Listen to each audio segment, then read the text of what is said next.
Saya pun kadang-kadang juga setiap kali bertemu dengan kalangan LSM bertanya, kapan pemerintah akan mulai membahas rancangan undang-undang tentang perampasan aset. Nah, kami sendiri juga kadang-kadang ini sudah diajukan oleh pemerintah yang lalu pada masa pemerintahan Pak Jokowi sudah diserahkan ke DPR rancangan undang-undang tentang perampasan aset itu. Tapi kalau kita pelajari lagi sekarang, tentu akan menimbulkan persoalan-persoalan baru.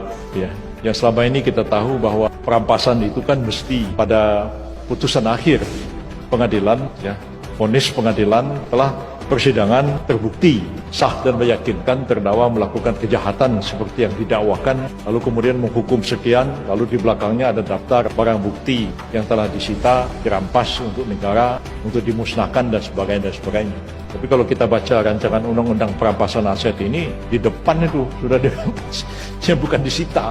Kalau disita kan bisa, pada waktu penyidikan disita barang bukti, ya tapi ya disimpan aja dulu, nanti tergantung putusan akhir. Tapi kalau RUU perampasan aset ini terhadap barang yang diduga sebagai hasil kejahatan itu dirampas di depan. Nah, kalau disidangkan kemudian tidak terbukti, yang sudah dirampas semua bagaimana? Itu jadi masalah juga bagi kita.